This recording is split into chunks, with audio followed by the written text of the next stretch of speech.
loss of her niece at the age of 4, this Chicagoan decided to write a book series that explains grief to kids of all ages. So here to tell us about Where's Taylor, please welcome Michelle Redd Newell. Hi, Michelle. Hi, Michelle. How you doing, Ryan?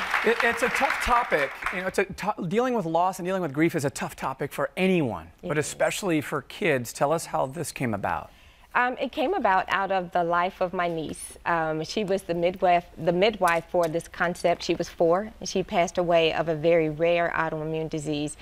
I own daycare centers here in the city of Chicago, and she was one of my students. And when she didn't return to school, her friends wanted to know, where's Taylor? And so at that time, I think it was really hard to figure out, how do you talk to preschoolers about loss and grief and death? And so when they said, where's Taylor? I said, she's in heaven.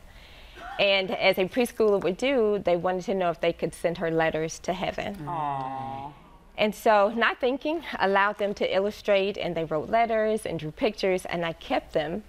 And then decided after the loss of one of my teachers, and we literally had to get grief counselors for our preschoolers, that we needed to do something to be able to help our children navigate that space of grief and loss and death. So that's how it came about. And the title, Where's Taylor? Her friends, I know, were a big influence on that title. How did that come to be? Well, again, them asking, when we returned, she was at the Cincinnati Children's Hospital. She had a bone marrow transplant.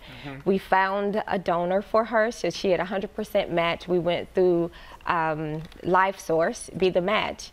And after the bone marrow transplant, she was doing well and took ill. Her immune system obviously was compromised, and when we did not come back with her from Cincinnati, that was the question, is we've been sending her letters to the hospital, and where is she? And so that was how the title became, Where's Taylor? Have the kids seen the book since? They have. We read to them, and not a surprise, obviously children have questions, but how many questions about death and grief. And the books have all been authenticated with child psychologists who talk about how to navigate that space with coping skills. And so it aligns itself. Some of the children want to know, well, can we send our grandparents who've passed away, can we send them letters? Or how many times do you die? Or is it okay that we're sad, but then how can we remember our loved ones? And so it aligns perfectly with what the child psychologists have told us that really works for children to navigate that space. It's such a great tribute to your niece, and I think, you know, it's so great that you have this series because, you know, the little ones, we don't expect children our age, you know, when we're little to pass. You know, it's an old people thing. You see your grandmas and grandpas, you don't see people your age. And especially what we see in the news, what's happening here in Chicago with our kids. Was that part of the reason for the book as well? It really was. I was thinking about when I was growing up, you really had to be old or sick in order to pass away. And now in the times in which we live, there's so many murders, there's gun violence, and not even just the death aspect of it, but when you think about moving a child from a biological family to a foster care or foster home, that's loss, that's grief, that's sadness.